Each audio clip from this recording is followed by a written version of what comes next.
Keluar dari goa, Ratna Sarumpait tiba-tiba sebut PKS partai brengsek antek komunis Cina. Drama apa lagi ini? Sedang tawar-menawar harga dukung Anies ya? Dengan muka rusak. Ya, jadi dia suruh foto, dan foto itu besoknya udah ada di media. Kebohongan tersebut secara tidak langsung atau secara langsung itu mendiskreditkan lawan politik Pak Prabowo. Ya. Saya baru mendengar bahwa menolak itu karena dia diancam tidak boleh bicara. Tapi sekarang kan sudah terbuka ya. Dan ini adalah malu dan aib bangsa kita bahwa ada orang seumur 70 tahun yang menjadi aktivis dan masih mau mengambil resiko berbicara tentang kebenaran dan nalar publik begitu ya. Kita memberikan fasilitas dukungan itu karena yang bersangkutan pada waktu itu juga pernah menjadi Ketua Dewan Kesenian di DKI Jakarta. Jadi ini proses biasa, normal yang terjadi pada banyak seniman, banyak pekerja-pekerja seni di DKI. Halo, selamat datang di channel Redaksi Jurnal bersama JJ. Seperti dilansir dari laman katalogika.com, hubungan Ratna Sarumpait dan Partai Keadilan Sejahtera atau PKS mendekati tahun politik semakin memanas. Yang dulunya saling dukung, kini malah saling serang. Baru-baru ini, Ratna Sarumpait tiba-tiba menyebut PKS sebagai partai brengsek karena menjadi antek komunis Cina. PKS sebagai partai brengsek antek komunis Cina diungkapkan Ratna Sarumpait sebagai hasil penelitiannya. Bahkan ia menyebut semua parpol di Indonesia brengsek. Menurut Ratna Sarumpait, semua parpol di Indonesia menjalin kerjasama dengan Partai Komunis Cina. Karena itu, ia menuduh semuanya brengsek. Analisa Ratna Sarumpait menyebut ada kebutuhan Cina pada Indonesia. Menurut analisanya, ada kebutuhan Tiongkok di Indonesia. Bahkan, Ratna menyebut Cina akan merebut dan menguasai tanah air. Sikap yang harus dilakukan rakyat Indonesia, terang Ratna, adalah people power. Sikap Ratna Sarumpait ini tentu membuat banyak pihak terkejut. Padahal dulu antara PKS dan dirinya saling dukung loh. Pentolan PKS Mardhani Alisera bahkan sempat mendukung kasusnya Ratna Sarumpait. Ketua DPP PKS sekaligus deklarator Gerakan Tagar 2019 Ganti Presiden, Mardhani Alisera tersebut menilai aksi penganiayaan yang disebut terjadi terhadap Ratna Sarumpait merupakan sebuah bencana dan tragedi. Menurutnya, aksi penganiayaan itu merupakan upaya pembungkaman terhadap Ratna. Mardhani Alisera pun sampai mendesak aparat kepolisian mengusut tuntas tindak penganiayaan ini. Sebab menurutnya, tindakan ini merupakan ujian bagi profesionalisme dan integritas aparat kepolisian. Tapi sekarang hubungan keduanya sudah terpecah belah, atau jangan-jangan Ratna mau mendukung Anies yang dulu sempat biayai dirinya yang hendak kabur ke Chile pasca sebar hoax? Ya bisa jadi sih, karena pada waktu itu Anies yang masih jadi gubernur Jakarta dan mengakui bahwa dia membiayai perjalanan Ratna Sarumpait pasca heboh sebar hoax digebukin. Anies juga menilai membiayai Ratna Sarumpait untuk perjalanan ke Santiago, Chile, Amerika Serikat murni karena Ratna seorang seniman senior dan tak terkait dengan kepentingan politik atau kasus hukum apapun. Anies juga beralasan permintaan Ratna untuk dibiayai terbang ke Chile pun sudah diproses lama. Pihaknya bersedia memberikan bantuan lantaran Ratna diketahui pernah menjabat sebagai Ketua Dewan Kesenian Jakarta. Sehingga Anies kala itu mengatakan lumrah dan tak berkaitan dengan kasus hukum yang menjerat Ratna Sarumpait. Masa sih Wan?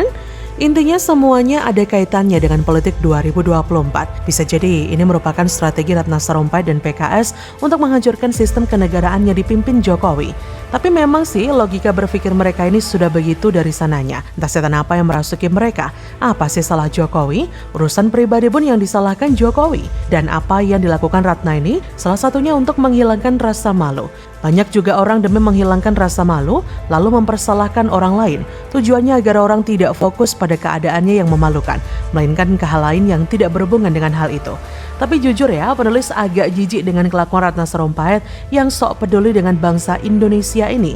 Tapi penulis akhirnya sadar kok, ayah Ratna Sarumpait yang bernama Saladin Sarumpait adalah Menteri Pertanian dan Perburuan dalam Kabinet Pemberontak PRRI yang anti kepada pemerintahan Indonesia. Saat itu dipimpin oleh Presiden Soekarno.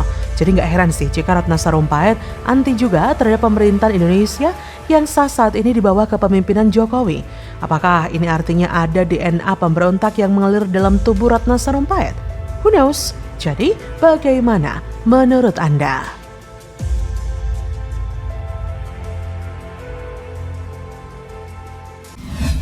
Ngakak, 100% rakyat waras percaya pada Jokowi. Rakyat sama sekali tak percaya Jokowi mau cawe-cawe, jegal Anies. Buat apa dijegal kalau memang sudah pasti kalah? Lalu kita tanya, di antara mereka yang percaya, siapa yang dianggap menjegal Anies? Dari 19,9% nih ya. Nah, ini spontan ini ya, ada yang menyebut lawan politik Anies, PDIP, pendukung Ganjar, Prabowo, Megawati, pemerintah, dan seterusnya. Tetapi minoritas, sebagian besar tidak percaya sama isu. Mungkin yang menjegal-jegal itu sedang mengatakan bahwa survei aslinya tidak seperti itu. Loh, iya. Karena kalau di survei nomor 3, buat apa dijegal? Nomor 3. Kalau surveinya nomor 3 tapi tetap menjegal, mungkin dia punya survei yang sesungguhnya yang kita tidak tahu. PK ini bukan tidak mungkin erat kaitannya dengan kepentingan politik pihak tertentu. Tujuannya jelas, menggagalkan pencapresan Saudara Anies Baswedan. Itu bagian dari perlombaan dari kontestasi politik yang mengatakan ini dijegal, mungkin biar pendukungnya muncul atau mungkin biar yang milih sedikit. Kenapa dijegal? Karena ini tidak ada kalau pemerintah tidak menjegal. Presiden itu saya kenal, tidak ada sama sekali intention dia untuk melakukan itu. Beliau itu tidak pernah mau mencampurin masalah hukum. Jadi presiden itu bukan seperti yang dibilang Agus Yudhoyono tadi. Tidak betul sama sekali itu. Saya jamin kalau itu. Halo, selamat datang di channel Redaksi Jurnal bersama JJ. Isu penjegalan yang dilakukan Presiden Jokowi terhadap Anies Baswedan ternyata tidak dipercaya masyarakat. Hanya sebagian kecil masyarakat yang mempercayai isu penjegalan Anies dalam kontestasi Pilpres 2024. Hal itu terungkap dari hasil survei yang dilakukan oleh Indikator Politik Indonesia. Dari 1.220 responden, hanya 19,9% yang mempercayai isu penjegalan Anies Baswedan. Dan tentunya kalian sudah tahu siapa kan? Tentu saja para kadron. Pernyataan itu diungkapkan oleh Direktur Eksekutif Indikator Politik Indonesia, Burhanuddin Muhtadi, Minggu 23 Juli. Dari data hasil survei, mayoritas responden tidak mempercayai isu penjegalan Anies. Jumlah responden yang tidak mempercayai isu penjegalan Anies mencapai 46,7%. Sementara 33,4% responden lainnya mengaku tidak bisa menjawab.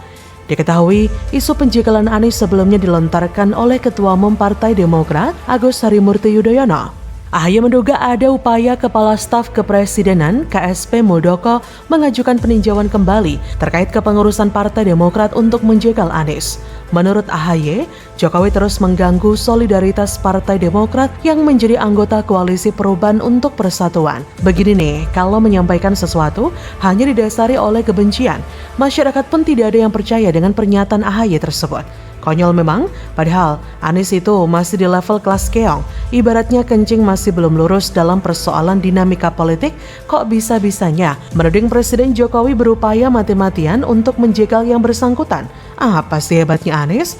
Namun, AHY sengaja terus menciptakan berbagai masalah baru untuk mendiskreditkan pemerintah guna mendongkrak elektabilitasnya agar bisa menang jadi calon presiden untuk Anies Baswedan. Ya, begitulah ciri-ciri pecundang politik. Tudingan AHY yang dialamatkan kepada Jokowi itu pun langsung mendapat respon dari orang terdekat Jokowi, yaitu Menko Bidang Kemaritiman dan Investasi, Luhut Binsar Panjaitan. Menko Luhut menyebut Jokowi tidak akan mungkin menjegal capres tertentu, termasuk Anies Baswedan. Bahkan Luhut menyebut AHY sebagai orang kampungan, sebab merasa Presiden Jokowi ingin menjegal pencapresan Anies Baswedan. Tak hanya itu, Luhut juga mengatakan bahwa Jokowi tidak ikut campur dalam upaya Muldoko merebut Partai Demokrat. Bahkan Luhut mengatakan bahwa apa yang disampaikan AHY justru menjadi cerminan dari AHY itu sendiri. Coba bayangkan apa jadinya Pilpres 2024 mendatang dengan berbagai kebohongan dan sandiwara yang kerap ditebarkan oleh para gerombolan Brekele itu.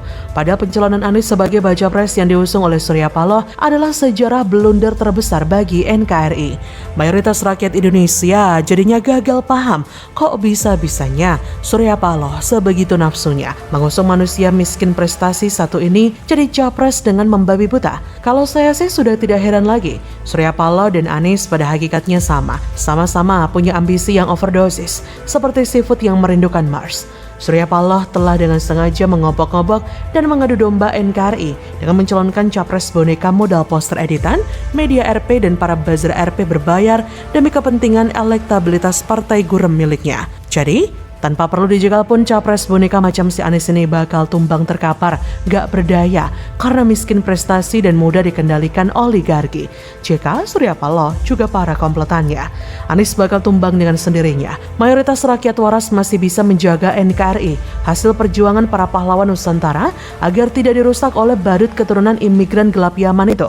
Anies yang tidak punya track record kepemimpinan yang kuat dan tidak punya posisi di partai bakal ambruk terkaing-kaing tanpa perlu pakai acara jegal-menjegal. Bagaimana menurut Anda?